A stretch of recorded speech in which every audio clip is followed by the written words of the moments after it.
வெற்றி துளசி சீரியலில் இப்போ அருமையான ரகசியமான மாசான எபிசோட் வந்திருக்குன்னே சொல்லலாம். மகேஷ் ரூமில் ரகசியமாக வந்து ஒளிஞ்சிருக்கு. அந்த ரகசியம் என்னங்கிறது வெளில தெரிஞ்சிருச்சு. மிஸ் பண்ணாமல் ஃபுல்லுடையும் கேளுங்க. வீசி வந்து சுத்தமாக போக மாட்டேங்குது. பார்க்குறலாம் லைக் பண்ணிட்டு பார்த்தீங்கன்னா கொஞ்சம் பேச வந்து மூட்டிகிட்டா இருக்கும். ஏங்க, பொண்ணு வீட்டுக்கு போய் ரொம்ப நாள் ஆச்சுல. யாரம்மா சொல்கிற? யாருங்கிறதே மறந்துட்டீங்களா? நம்ம அஞ்சலி வீட்டுக்கு தாங்க. சரி, நம்ம எல்லாரும் போவோங்கிற மாதிரி யோசிச்சுட்டு இருக்கிறப்ப அஞ்சலி ஒவ்வொரு நாள் ஒவ்வொரு பிரச்சனையாக கொண்டு வந்துட்டு இருக்கா. யாரோ ஒருத்தவங்க காலிங் பெல் வந்து அமுக்குறாங்களே அப்படின்னு சொல்லிட்டு கரெக்டாக கதவை திறந்து பார்க்குறாங்க. வாசலில் சிவராமனும் நம்ம லட்சுமி அம்மாவும் வந்து மாதம் வந்து நிற்கிறாங்க. கதவு திறக்கிற வரைக்கும் சந்தோஷப்பட்ட நம்ம மகேஷ் கதவை திறந்து பார்த்ததுக்கப்புறம் கடுப்பாயிட்டாங்க. என்ன மாப்பிள்ள பேருதிர்ச்சியாக வந்து பார்க்குறீங்க? அதுவா, ரொம்ப நாள் கழித்து வந்திருக்கோம்ல, அதுவும் சர்ப்ரைஸ் கொடுக்கலான்னு முடிவு பண்ணிட்டோம்ல, அதனால தான் அப்படின்னு சொல்லி அந்த இடத்துல நம்ம சிவராமன் வந்து மாப்பிள்ளையை விட்டு கொடுக்காம இருக்காங்க. இல்லை அத்தை, சடனாக நீங்கள் வந்து நிற்கிறீங்களா, அதனால தான் எனக்கு இப்படியெல்லாம் தோணுதுங்கிற மாதிரி அவங்க வந்து சொல்லி சமாளிச்சிட்டு இருக்காங்க. உள்ளே வாங்க உள்ளே வாங்கங்கிற மாதிரி சொன்னோன்னே அஞ்சலி யார் வந்திருக்கான்னு பாரு அப்படின்னு சொல்லும்போது, என்ன மாப்பிள்ளை எவ்வளோ பெரிய பிரம்மாண்டமான வீடு, இதில் நீங்கள் 2 பேராக இருக்கீங்க. அப்பப்போ வந்து எல்லாரும் வேலை பார்த்துட்டு அப்படியே போயிடுவாங்க. அவங்கள நான் வீட்லேயே வந்து தங்க வைக்கிறது இல்லை. சரி மாப்பிள்ளை, தனித்தனியாக இருந்தால் தான் ரொம்ப நல்லாயிருக்கும். சின்ன வயசுலேருந்தே அப்படியே பழகிட்டே அத்தை அப்படின்னு சொல்லி லட்சுமி அம்மா வந்து சொல்லிகிட்டு இருக்காங்க. முதல்ல நம்ம வீட்டுக்கு வந்திருக்கோம், வீட்டை வந்து சுற்றி காட்டுறேங்கிற மாதிரி சொன்னோன்னே முதல்ல சமயக்கட்டுக்கு போவோம். சமயக்கட்டை நீ எப்படி வச்சுருக்கேன்னு பார்ப்போம். அம்மா, உன் மாப்பிள்ளைக்கு எல்லாமே வந்து சுத்தபத்தமாக இருந்தால் தான் பிடிக்கும். இது மாதிரி அசுத்தமாக இருந்தால் பிடிக்கவே பிடிக்காதுங்கிற மாதிரி காமெடியாக வந்து பேசிகிட்டு இருக்காங்க. அந்த இடத்துல அப்போன்னு பார்த்து ஏதாவது ஒரு விஷயத்தை கண்டுபிடிச்சிட்டா என்ன பண்ணுறது அப்படின்னு சொல்லி யோசிச்சுட்டு இருக்காங்க நம்ம மகேஷ். அப்போன்னு பார்த்து, மாமா நீங்கள் மட்டும் தான் வந்திருக்கீங்களா அப்படின்னு சொல்லி கேட்கும்போது நான் சொல்கிறேங்கிற மாதிரி அந்த இடத்துல அஞ்சலி வந்து கேட்குறாங்க. அப்பா, நீங்கள் மட்டும் வந்திருந்தீங்கன்னா ஏன்பா இப்படி பண்ணுறீங்க? அண்ணன் அண்ணி எல்லாரையும் கூட்டிகிட்டு வந்திருக்கலாம்ல.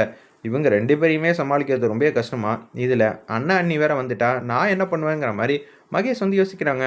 இல்லைம்மா, உன் அண்ணன் வந்திருக்காங்க அப்படின்னு சொன்னோன்னே நம்ம மகேஷுக்கு தூக்கி வாரி போட்டுருது. ஒரு வேளை அந்த அண்ணன் முருகனாக இருந்துட்டா என்ன பண்ணுறதுங்கிற மாதிரி மகேஷ் வந்து யோசிக்கிறாங்க. அப்போன்னு பார்த்து நம்ம மகேஷ் எதிர்பார்த்த மாதிரியே சிவராமன் வந்து பேசுகிறாங்க. முருகன் தாம்மா வரப்போகிறான் அப்படின்னு சொன்னோன்னே, அச்சச்சோ முருகனா, அவன் வந்துட்டா நம்மளை பற்றி இருக்கிற விஷயத்தெல்லாம் கண்டுபிடிச்சிட்டா என்ன பண்ணுறது? அவ்வளோ ஈஸியாக கண்டுபிடிக்க முடியாது. ஒருவேளை கண்டுபிடிச்சிட்டானா நம்மளை பற்றி இருக்கிற விஷயம்லாம் தெரிஞ்சிருச்சுன்னா ஒரு பிம்பத்தை க்ரியேட் பண்ணி வச்சுருக்கோமே, அதெல்லாம் ஒன்றும் இல்லாமல் ஆகிடுமே அப்படின்னு சொல்லி மகேஷ் வந்து கேவலமாக வந்து யோசிச்சுட்டு இருக்காங்க. அப்போன்னு பார்த்து காலிங் பெல் வந்து அமுக்குறாங்க. நான் பார்க்குறேன்னு சொல்லிட்டு அந்த இடத்துல நம்ம மகேஷ் வந்து தள்ளி நிற்க ஆரம்பிச்சிட்டாங்க. அஞ்சலி வந்து கதவை திறக்கிறாங்க. அண்ணாங்கிற மாதிரி அந்த இடத்துல வந்து கட்டி பிடிக்கிறாங்க. எப்படின்னா இருக்க, இந்த தங்கச்சி வீட்டுக்கு இப்போ தான் வந்து வழி தெரிஞ்சிச்சா? வீடு ரொம்ப பிரமாதமாக இருக்குங்கிற மாதிரி நம்ம முருகன் வந்து சந்தோஷப்படுறாங்க. பாத்தியாம்மா, உன் அண்ணனை நீ நல்லா இருந்தா அவன் எவ்வளோ முகத்தில் வந்து அவ்வளோ ஹாப்பினஸ்ஸாக இருக்கான், இதை பார்த்தாலே வந்து உனக்கு தெரியுதில்ல அப்படின்னு சொல்லி யோசிச்சுட்டு இருக்காங்க. என் அண்ணனை பற்றி எனக்கு தெரியாதா? எல்லாருக்கும் பிடிச்ச மாதிரி சாப்பாடு வந்து சமைக்க போகிறேன். அண்ணன் நீ உட்காருண்ணே, வீட்டை சுற்றிப்பார். அச்சச்சோ, இதெல்லாம் எங்கே போகுதுன்னு தெரியலையே அப்படின்னு சொல்லி அந்த இடத்துல யோசிக்கும் போது முருகன் வந்துட்டான். முருகனுக்கும் எனக்கும் ஆகவே ஆகாது. சின்ன வயசில் என்னை பற்றி இருக்கிற விஷயம்லாம் வந்து தெரியும். 2 பேரும் ஒரே ஆசிரமத்தில் தான் இருந்திருக்கோம். அப்படி இருக்க சூழ்நிலையில் இப்போ என்ன சொல்லி சமாளிக்க போகிறோன்னு சுத்தமாக தெரியலங்கிற மாதிரி யோசிக்கிறப்ப முருகனுக்கும் எனக்கும் சம்மந்தப்பட்ட ஏதாவது ஒரு பொருள் இந்த வீட்டில் இருக்கா? அச்சச்சோ, ஆசிரமத்தில் நானும் அவனும் ஒன்றா இருந்துக்கிட்ட ஃபோட்டோலாம் இருக்குமே, அந்த ஃபோட்டோவை பார்த்தா நிச்சயம் முருகனுக்கு வந்து தெரிஞ்சிடும். அந்த ஃபோட்டோ எங்கே இருக்குது அப்படின்னு சொல்லும்போது தான் அஞ்சலி வந்து எங்கேயோ மாட்டினாலே, இவ்வளோ பெரிய வீட்டில் எங்கே மாட்டி வச்சுருக்கான்னு தெரிலங்கிற மாதிரி யோசிக்கிறப்ப அஞ்சலிக்கிட்டையும் இதை வந்து நேரடியாக போய் கேட்க முடியாது. என்ன பண்ணலாம்னு திங்க் பண்ணிகிட்டு இருக்கிறப்ப தான் அந்த இடத்துல வேக வேகமாக வந்து போகிறாங்க. நம்ம மகேஷ் போய் பார்த்தா அந்த ஃபோட்டோ இருக்குது, டக்குன்னு எடுத்துடுறாங்க. இதை யாரு கண்ணிலையும் படக்கூடாது. முருகன் வந்துக்கிட்டு இருக்காங்க, நீங்கள் பார்த்து பேசுங்க அப்படின்னு சொல்லும்போது தான் கையில் அந்த ஃபோட்டோ வச்சுக்கிட்டு இருக்காங்க. அச்சச்சோ, ஏதாவது ரூம்குள்ளே வச்சு பூட்டிடலான்னு பார்த்தா இப்போ முருகன் நம்ம கூட வந்து பேசணும்னா என்ன சொல்கிறதுன்னு தெரிலங்கிற மாதிரி மகேஷ் வந்து யோசிச்சுட்டு இருக்காங்க. அப்போன்னு பார்த்து அதிரடியாக ஒரு பூச்செடியெல்லாம் நிறையா இருக்குது, அதுக்கு பின்னாடி வந்து வச்சிடுறாங்க. அந்த இடத்துல அப்பாடா அப்படின்னு சொல்லும்போது, நீங்கள் எப்படி இருக்கீங்க, நல்லா இருக்கீங்களாங்கிற மாதிரி பேசிக்கிட்டு இருக்காப்புல சிரிச்ச முகமா. ஆனால் நம்ம மகேஷ் வந்து அவாய்ட் தான் பண்ணணும்னு நினைக்கிறாங்க. என்ன மாப்பிள்ள கூச்சப்படுறீங்களா அப்படின்னு சொல்லி சந்தோஷமாக வந்து பேசிகிட்டு இருக்காங்க. நம்ம சிவராமன் வந்துடுறாங்க. இவன் கூட பேசுறது பிடிக்கவே இல்லைன்னு சொல்லிடலாங்கிற மாதிரி யோசிக்கும் போது சிவராமன் வந்ததுனால அப்படியே அமைதியாகிடுறாங்க நம்ம மகேஷ். என்னது 2 பேரும் வந்து ரொம்ப ராசியாகிட்டீங்க போல இருக்கே, உங்களை பார்த்தா ரொம்ப நாள் வந்து பழகுன மாதிரி தான் தெரியுதுன்னு நம்ம முருகன் வந்து ஜாட மாதிரியா சிவராமன்கிட்ட சொல்லிட்டு மகேஷ்கிட்ட சொல்கிறாங்க.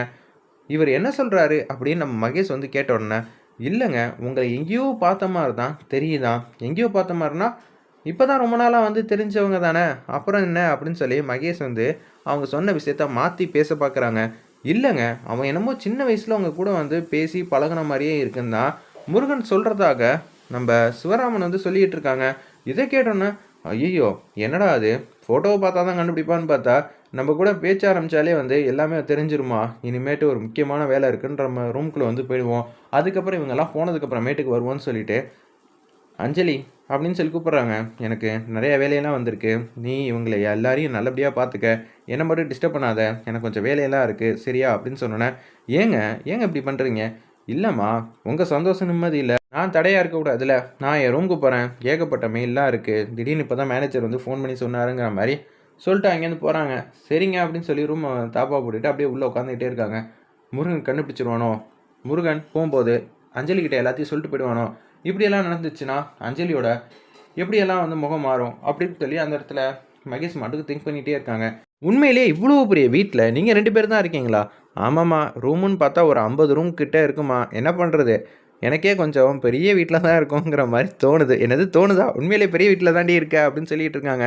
எவ்வளோ பெருசு, எத்தனை மாடி அப்படின்னு சொல்லி அந்த இடத்துல யோசிக்கும்போது சுற்றி சுற்றி பார்க்குறாங்க. கிச்சன் வந்து ரொம்ப பிரமாதமாக நீட்டாக இருக்குது, வேறு லெவலில் இருக்குங்கிற மாதிரி சந்தோஷமாக வந்து பேசுகிறாங்க. அந்த இடத்துல அப்போன்னு பார்த்து சுற்றி காட்டும்போது அந்த ரூமை கண்டுபிடிச்சிருவாங்களோ, இல்லை அந்த ரூமுக்குள்ளே இருக்கிற ரகசியத்தை கண்டுபிடிச்சிருவாங்களோன்னு மகேஷ் வந்து லைட்டாக வந்து பட்டமாகிற மாதிரி காட்டுறாங்க. ஒரு பக்கம் உச்சக்கட்ட கோவத்தில் வந்து இருக்காங்க மகேஷ். கதவை திறந்து பார்க்குறாங்க. அதாவது நம்ம மகேஷ் இருக்காங்கள அந்த ரூமுக்கு ஆப்போசிட்டில் தான் அவங்க யாரோ ஒருத்தவங்க இருக்காங்க. அவங்க பற்றின இருக்கிற விஷயம்லாம் யாருக்கு எதுவும் தெரியக்கூடாதுன்னு தான் அப்படியே வந்து யோசிச்சுட்டே இருக்காங்க நம்ம மகேஷ். அப்போன்னு பார்த்து வீடு ஃபுல்லாக வந்து சுற்றி பார்க்குறாங்க. அச்சச்சோ, வீடு ஃபுல்லாக வந்து சுற்றி பார்த்தா இந்த ரூமில் என்ன இருக்குது ஏது இருக்குன்னு கண்டுபிடிச்சிட்டா என்ன பண்ணுறதுங்கிற மாதிரி யோசிக்கிறப்ப அப்படியே வராங்க. என்னடி இந்த ரூம் மட்டும் பூட்டி இருக்குன்னு நம்ம லட்சுமி அம்மா கேட்கும்போது, அம்மா இந்த ரூம் பூட்டி தாம்மா இருக்குது, ஆரம்பத்துலேருந்து நான் கூட இந்த ரூமுக்கு போனதே இல்லை அப்படின்னு சொன்னோன்னே மகேஷ் வந்து ஃப்ளாஷ்பேக் சீனாக வந்து நினச்சி பார்க்குறாங்க. அஞ்சலியை வந்து ஒரு வாட்டி ஏமாற்றிட்டோம், சத்தம் கேட்குதுங்கிற மாதிரி திறந்து பார்க்கணுங்கிற மாதிரி சொன்னப்போ பூனை வந்துட்டு போச்சுங்கிற மாதிரி நம்ம ஏதோ சொல்லியிருந்தோம். ஆனால் இப்போ என்ன சொல்லி சமாளிக்கிறதுன்னு தெரிலங்கிற மாதிரி மகேஷ் ஒரு பக்கம் யோசிக்கிறாங்க.